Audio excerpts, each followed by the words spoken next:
আসসালামু আলাইকুম সম্মানিত দর্শক। এলিভেটর লিফট মেনটেনেন্স করতে কয়েকটি ধাপে বেশ কিছু কাজ করতে হয়। তার মধ্যে অয়েল ক্যান চেক করা এবং অয়েল ট্রে পরিষ্কার করা অন্যতম। লিফটের গাইড রেল তৈলাক্ত রাখার জন্যই অয়েল ক্যানের ভেতর মোবিল মজুদ রাখা হয়। আজ আমরা লিফটের অয়েল ক্যান চেক করে তাতে মোবিল ভরব এবং অয়েল ট্রে পরিষ্কার করব। লিফটের ক্যাবিন যে স্থান দিয়ে ওঠানামা করে তাকে লিফট হোয়েস্ট বলে। তো আমরা ক্যাবিনের উপরে ওঠার জন্য সিওপি অর্থাৎ ক্যাবিনের ভিতরের যে পুশ সুইচ রয়েছে তার নিচের ফ্লোরে, আমরা যে ফ্লোরে অবস্থান করব ঠিক তার নিচের ফ্লোরে কল দিয়ে লিফটের ক্যাবিন সামান্য নিচে নামাবো। তো আমরা চতুর্থ ফ্লোরে রয়েছি, আমরা তৃতীয় ফ্লোরে লিফটের ক্যাবিন নামার সাথে সাথে এখানে ইন্সপেকশন সুইচ রয়েছে, অর্থাৎ এই কন্ট্রোল বক্সের উপরের দিকে এই সাইডে একটি ইন্সপেকশন এবং নর্মাল সুইচ রয়েছে। আমরা ইন্সপেকশনের দিকে ঘুরিয়ে দেব, অর্থাৎ লিফট আমাদের এখান থেকেই কন্ট্রোলিং হবে। প্রথমেই এই কাজটি করতে হবে, না হলে সেফটির সমস্যা হতে পারে। এরপর আমরা যে বাল্বটি রয়েছে সেই বাল্বটি অন করে দেব।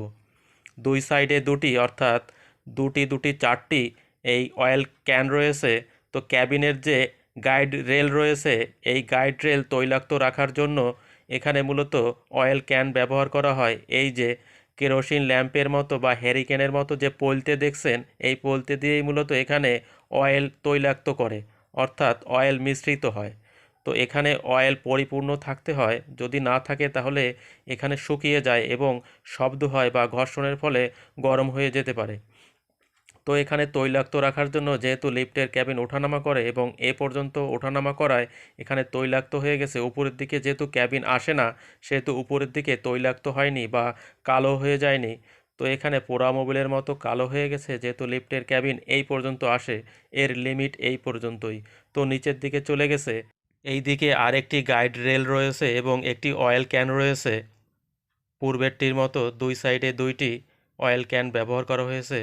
তো অয়েল লেভেল কিছুটা নিচের দিকে চলে এসেছে, আমরা এখানে কিছু অয়েল দিয়ে রাখব এবং এই বাড়তি অয়েল বা মোবিল গাইড রেল বেয়ে বেয়ে নিচের অংশে, অর্থাৎ লিফটের পিঠ যেখানে রয়েছে নিচের অংশে অয়েল ট্রের ভিতরে জমা হয় এবং অয়েল ট্রে মাঝে মধ্যে পরিষ্কার করে দিতে হয়, না হলে পিঠ তৈলাক্ত হয়ে যায়। তো আমরা এই সাইডে আর দুটি গাইড রেল দেখছি, যেটা ওয়েট কাউন্টারের সাথে ওয়েট কাউন্টার এই রেল দিয়ে ওঠানামা করে।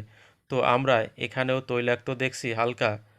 তো আমরা ওয়েট কাউন্টারের কাছে যাচ্ছি, লিফট ইন্সপেকশন করে আস্তে আস্তে আমরা নিচে নামছি। তো দেখেন এই যে ওয়েট কাউন্টার আসছে, এই যে অয়েল ক্যান রয়েছে ওয়েট কাউন্টারের উপরের অংশে এবং এই সাইডে আরও একটি রয়েছে।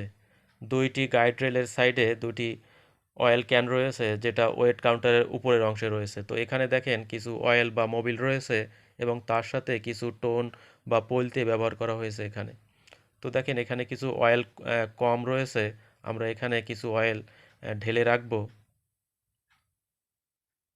তো এটাও তৈলাক্ত থাকা প্রয়োজন, যেহেতু এখান থেকে এটা আপ ডাউন করে বা ওঠানামা করে ওয়েট কাউন্টার।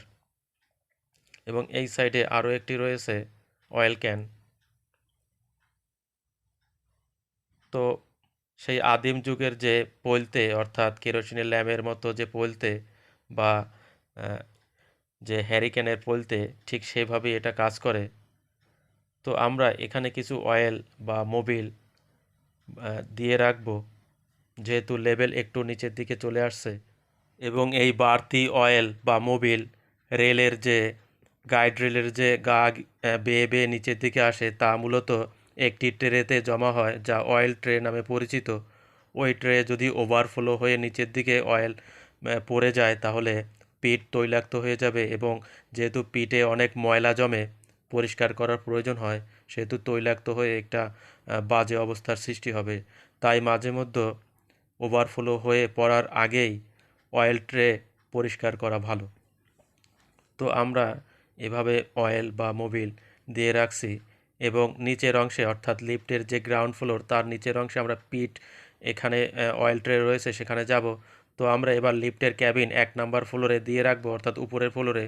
এবং লিফটের ক্যাবিন যখন 1 নম্বর ফ্লোরে যাবে, এই যে আমরা তখন লিফটের দরজা এভাবে খুলব। তো কিছু কিছু লিফটের দরজা ডোর খোলার জন্য ড্রপ কি ব্যবহার করা হয়, আমাদের এখানে স্কেল ব্যবহার করতে হয়। তো দেখেন এখানে একটি ইমার্জেন্সি অফ সুইচ রয়েছে। আমরা এখানে ইমার্জেন্সি পুশ করে অফ করে নিচ্ছি সেফটির জন্য, এবং এখানে একটি মই ব্যবহার করে নিচের দিকে নামছি, এবং দেখেন নিচের দিকেও একটি পুশ সুইচ রয়েছে ইমার্জেন্সি অফ। তো দেখেন এই যে গাইড রেল তৈলাক্ত হয়ে কিভাবে নোংরা হয়ে গেছে। তো এই গাইড রেল মাঝে মধ্যে পরিষ্কার করে দিতে হয়। তো এখানে প্রচুর ধুলা জমে, এই ধুলাগুলো পরিষ্কার করতে হয়। তো আমরা এই যে ট্রে রয়েছে, অয়েল ট্রে পরিপূর্ণ হয়ে গেছে, ওভারফ্লো হয়ে পড়ে যাওয়ার মতো অবস্থা। তো আমরা এটা পরিষ্কার করব, যেহেতু এখানে 4টি গাইড রেল রয়েছে, 2টি ওয়েট কাউন্টারের জন্য এবং 2টি ক্যাবিনের জন্য, লিফটের ক্যাবিনের জন্য। তো আমরা এই 4টে অয়েল ট্রে নিচের দিকে থেকে পিট থেকে উঠিয়ে আমরা পরিষ্কার করব। তো এটা গ্রাউন্ড ফ্লোরের নিচের দিকে হয়, অর্থাৎ লিফট হোয়েস্টের নিচের অংশ এটি। তো আমরা অয়েল ট্রে পরিষ্কার করে ঠিক যেখানে ছিল সেখানে রেখে দেব। তো সেফটির কথাটি সবসময় মাথায় রাখতে হবে। যখন আমরা উপরে আসব তখন ইমার্জেন্সি সুইচ অন করে দরজা লক করে দেব। এরপরে লিফট মূলত অটো হয়ে যাবে। তো আমরা অয়েল ট্রেগুলি পরিষ্কার করে নিয়ে আসছি। তো দেখেন অয়েল ট্রে খুব ভালোভাবে পরিষ্কার হয়েছে, এবং যেহেতু এখানে অয়েল থাকে তাই জং আসার সম্ভাবনা কম। তো আমরা পূর্বের মতো দরজা খুলব, লিফটের যে ডোর রয়েছে তা খুলব, এবং লিফটের যে ক্যাবিনের সিওপির যে সুইচ রয়েছে এই সুইচ আমরা 1 নম্বর ফ্লোরে দিয়ে, এই যে 1 নম্বর ফ্লোরে দিয়ে মূলত ক্যাবিন ফাঁকা থাকতে হবে, অর্থাৎ কোনো যাত্রী থাকলে হবে না, যেহেতু আমরা লিফটের ক্যাবিন উপরে দিয়ে লক করে দিব। তো লিফটের ক্যাবিন যখন উপরের দিকে যাবে তখন দরজা খোলার সাথে সাথে সেফটি ফেল করবে এবং লিফটের ক্যাবিন লক হয়ে যাবে, অর্থাৎ সেখানে দাঁড়িয়ে যাবে, এবং আমরা সেফটির জন্য ইমার্জেন্সি পুশ সুইচটি অফ করে নেব চাপ দিয়ে, এবং পূর্বের ন্যায় আমরা নিচের দিকে নামব। এই লিফটের পিটের যে অংশ রয়েছে সেখানে প্রচুর ধুলা জমে। এই ধুলা মূলত লিফটের ক্যাবিনের উপরের যে ব্লোয়ার ফ্যান রয়েছে সেই ফ্যান হয়ে লিফটের ক্যাবিনের ভিতরে আসে। তো আমরা পরবর্তী ভিডিওতে দেখাবো কিভাবে লিফটের উপরের অংশ, অর্থাৎ ক্যাবিনের উপরের অংশ এবং নিচের অংশ কিভাবে পরিষ্কার করা যায়।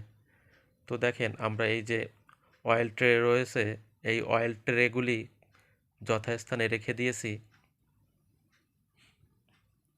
এবং কি পরিমাণ ময়লা বা ধুলা জমেছে সেটা পরিষ্কার করা প্রয়োজন। তো আমরা পরবর্তী ভিডিওতে এভাবে লিফটের ক্যাবিন এবং প্রত্যেকটা অংশ পরিষ্কার করব, এবং লিফটের যে দরজার রয়েছে তাও পরিষ্কার করব। তো এরই সাথে সাথে আজকের ভিডিও এখানেই শেষ করছি। সকলে ভালো থাকবেন। আসসালামু আলাইকুম।